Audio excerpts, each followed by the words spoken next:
Hai semuanya, apa kabar kalian? Semoga kalian dalam keadaan sehat selalu. Oke, pada kesempatan kali ini kita akan membahas satu film yang rada erotis dan sedikit dibumbui adegan panas, juga aksi laga. Dan filmnya adalah The Concubine. Concubine adalah film Korea Selatan yang bergenre sejarah yang disutradarai oleh Kim Dae-sung. Film yang dirilis pada tanggal 6 Juni 2012. Film ini menceritakan kisah cinta segitiga antara Hwa Yeon, Kwon Yu serta Pangeran Suwon dengan latar belakang dinasti Joseon. Kisah bermula ketika Pangeran Suwon jatuh cinta pada pandangan pertama kepada Hwa Yeon, putri bangsawan kaya. Ia tak mengetahui bahwa Hwa Yeon saat itu sedang menjalin kasih dengan Kwon Yu. Oke, biar kalian gak penasaran, kita langsung review filmnya. Tapi sebelum itu, buat kalian yang suka dengan channel ini, silahkan subscribe aja agar kalian tidak ketinggalan film-film terbaru dari channel ini. Oke, tanpa berlama-lama kita simak videonya.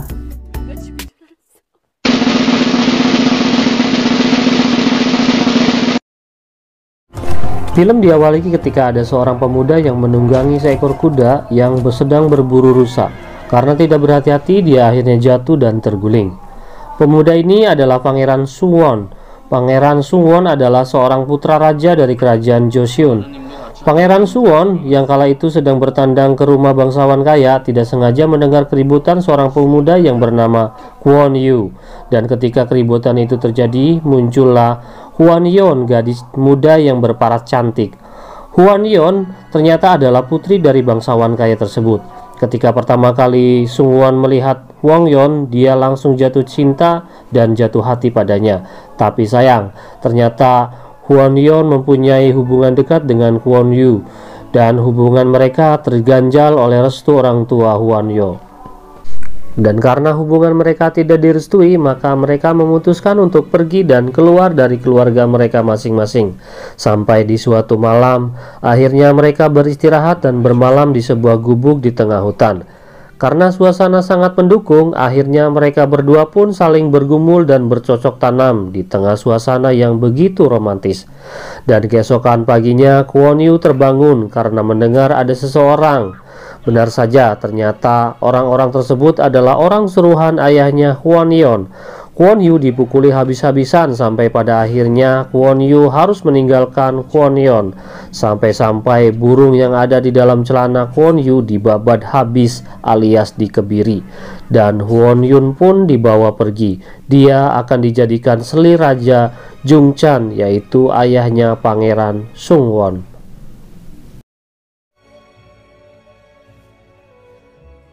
4 tahun berlalu, Hwa Yeon kini sudah mempunyai seorang anak laki-laki. Dan kala itu Kaisar Jungchan sedang sakit dan Pangeran Sungwon yang masih mengagumi Hwa Yeon memberikan sebuah hadiah berupa tusuk rambut yang sangat bagus. Dan di saat itu, karena kondisi Kaisar Jungchan semakin parah, maka semua anggota kerajaan dikumpulkan, termasuk Ibu Suri Dewi. Dan di saat-saat kritisnya sang Kaisar berpesan agar Pangeran Sungwon yang harus menggantikan dirinya, dan Kaisar Jungchan pun akhirnya meninggal. Semua keluarga kerajaan pun sangat bersedih, termasuk Hwa Yeon. Akan tetapi, di balik suasana duka ini, justru Ibu Suri malah berselingkuh dengan seorang pejabat menteri kerajaan. Dan ternyata kematian Kaisar adalah ulah dari Ibu Suri. Dan rencana itu sudah diketahui oleh Kasim kerajaan. Sang Kasim pun langsung memberitahukan kepada Hwa Yeon tentang rencana-rencana Ibu Suri yang telah membunuh Kaisar. Karena gelagat itu sudah diketahui oleh Ibu Suri dan sang menteri, maka sang Kasim pun akhirnya ditangkap. Pangeran Sungwon tak membutuhkan waktu lama, akhirnya dia dilantik menjadi kaisar, menggantikan ayahnya yang telah meninggal, dan langsung memperistri permaisuri yang telah dijodohkan oleh ibu surinya. Dan karena sudah ditradisikan oleh kerajaan, sang kaisar bersama permaisuri dipandu oleh pengawal kerajaan untuk bermantap-mantap dan bercocok tanam, disaksikan oleh para pejabat kerajaan. Tradisi yang sangat menganehkan. Setelah selesai bermantap-mantap, sang kaisar sepertinya sangat menyesal sekali. Dia sebenarnya berharap bisa memperistri Hwa Yeon menjadi permaisurinya. karena di hatinya selalu memikirkan dirinya. Kita kembali ke Huan Yon yang mencoba mencari bukti atas kematian sang kaisar. Dia mencoba masuk ke dalam tahanan mencari keberadaan juru masak kerajaan, karena kunci utama yang mengetahui rencana busuk Ibu Suri adalah mereka yang telah dijebloskan ke dalam penjara. Namun esok harinya para juru masak yang menjadi kunci kematian sang kaisar justru mereka langsung dibunuh, dan pembunuhan itu pun sempat diketahui oleh Huan Yon. Dan di suatu pagi, Huan Yun kaget ketika sang kaisar memanggil seorang Kasim. Ternyata Kasim itu adalah Kuan Yu, kekasihnya yang 4 tahun sudah tidak pernah bertemu. Dan di sisi lain, ketika sang kaisar Sung Won membuat suatu keputusan yang tidak disetujui oleh Ibu Suri, sehingga membuat Ibu Suri murka dan menampar sang kaisar. Dan sontak saja, sang kaisar pun sangat marah dan juga kesal terhadap Ibu Suri. Di tempat lain, Huan Yun berusaha menemui Kuan Yu. Dia ingin mengetahui keadaan Kuan Yun selama ini, sebenarnya dia berada di mana. Tapi Kuan Yu tak menggubris perkataan Kuan Yun karena mungkin Kuan Yu sangat kecewa sekali terhadap Kuan Yu di masa lalu. Dan di suatu malam, Kuan Yun berusaha ingin masuk ke dalam sebuah penjara di mana ayahnya menjadi salah satu tahanan karena dianggap sebagai seorang pemberontak kerajaan. Dia memberikan semangkuk bubur kepada penjaga penjara untuk ayahnya. Akan tetapi sayang, hal itu diketahui oleh Kuan Yu. Bubur yang akan diberikan pada ayahnya justru dijadikan bahan mainan. Dan ternyata di dalam bubur itu ada sebuah surat untuk ayahnya. Di dalam isi surat itu, Huan Yun menyuruh ayahnya untuk menemui dia. Karena suratnya sudah diketahui oleh Kuan Yu, maka dengan sangat kesal dan kecewa sekali, akhirnya Huan Yon pun meninggalkan Kuan Yu. Dan di suatu pagi, sang kaisar memanggil Kasim Kuan Yu, ingin mengetahui siapa dia sebenarnya. Dan kaisar sebenarnya sudah tahu kalau Kasim Kuan Yu adalah kekasih Huan Yon terdahulu. Dan di tempat lain, ayah Huan Yon dan para pemberontak lainnya hari ini adalah hari eksekusi mereka, di mana para pemberontak ini akan dihukum mati oleh algojo kerajaan. Dan akhirnya ayah Huan Yon pun dieksekusi dan mati. Kaisar Sung Won sangat marah sekali karena mengapa ayah Huan Yon dihukum mati tanpa sepengetahuan dia. Dan saat kaisar melihat ke kamar Huan Yon, kaisar sangat iba sekali melihat keadaan sang permaisurinya, menangis sedih meratapi kematian ayahnya. Sang kaisar pun sangat kecewa sekali karena dia tidak bisa mencegah hukuman mati ayahnya. Dengan peristiwa ini, Huan Yon jadi sangat membenci sang kaisar dan bahkan dia tidak mau berbicara dengannya. Kaisar pun sangat kesal dan marah atas perlakuan Huan Yon kepadanya, dan dia mengajak pelayan Huan Yon untuk menemaninya di kamar sang kaisar. Karena sang kaisar sepertinya rada jangar dan nafsu, akhirnya si pelayan pun diembat dan digarap serabi legitnya. Di pagi harinya, Huan Yon menemui kaisar dan dia meminta maaf pada kaisar karena perlakuan dia semalam yang tidak baik kepadanya. Dan kaisar pun memakluminya karena pastinya dia masih bersedih atas kematian ayahnya. Dan di sisi lain, kaisar sangat senang sekali karena hadiah tusuk rambutnya dipakai oleh Huan Yon. Dan di tempat lain, sang menteri dan Kasim Kuan Yu merencanakan sesuatu. Rencananya adalah menteri menyuruh Kasim agar membuat racun untuk diberikan kepada Kaisar Sung Won. Tapi sepertinya perbincangan mereka diketahui oleh orang lain. Di suatu malam, kaisar yang ditemani oleh pelayannya sangat kesal sekali kepadanya karena tusuk rambut Huan Yon dipakai olehnya. Sontak saja, sang kaisar pun langsung menemui Kuan Yun mengapa tusuk rambut itu diberikan kepada orang lain. Karena kaisar disuluti amarah yang luar biasa, kaisar memanggil Kasim Kuan Yu membeberkan jikalau anak yang dilahirkan selama ini adalah anak dari hubungan bersama Kasim Kuan Yu. Kaisar pun membuka celana Kasim. Setelah dibuka, kaisar kaget. Batang kejantanan Kasim ternyata tidak ada, dan sontak saja kaisar merasa menyesal dan meminta maaf kepada Kuan Yu.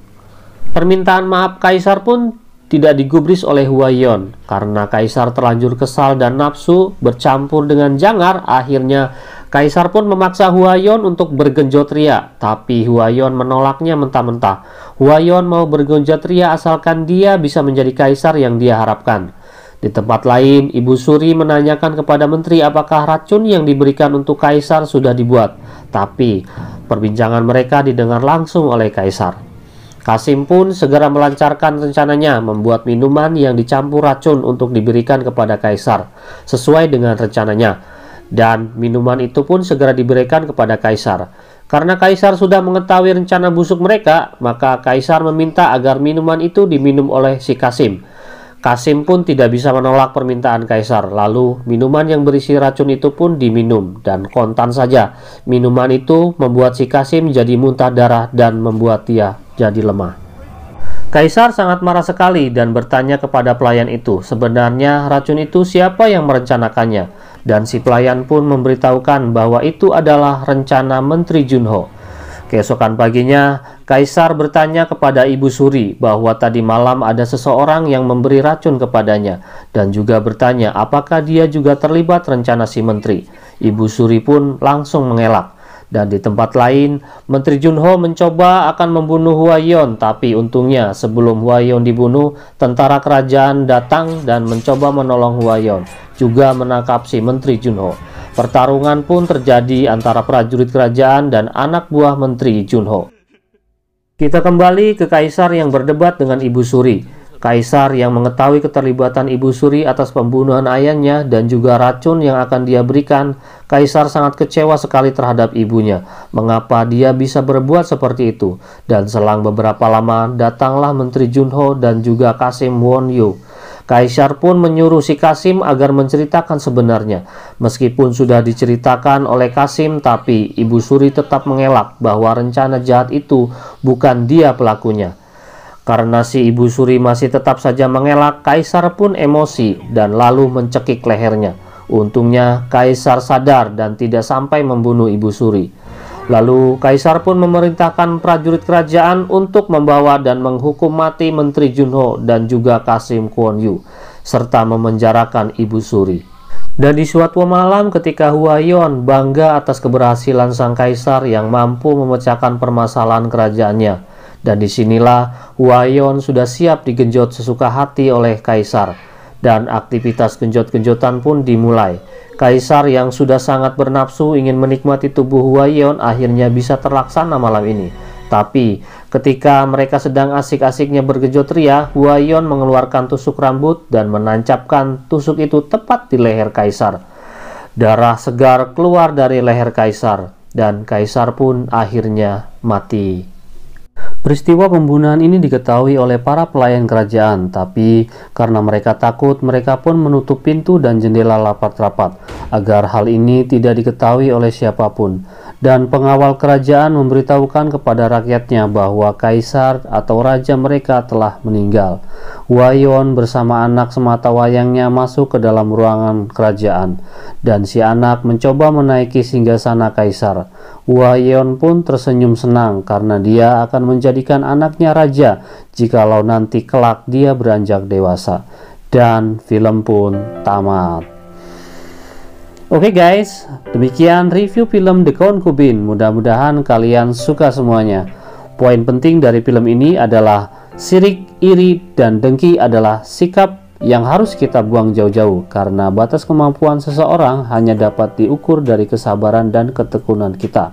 Oke, kembali saya ingatkan buat teman semuanya, jangan lupa tinggalkan jejak di kolom komentar dan silakan request film yang akan kalian mau direview. Seperti biasa, jangan lupa jika kalian suka channel ini, silakan subscribe aja. Oke, kita kembali lagi di video-video selanjutnya. Sekian dari saya, sampai jumpa dan bye-bye.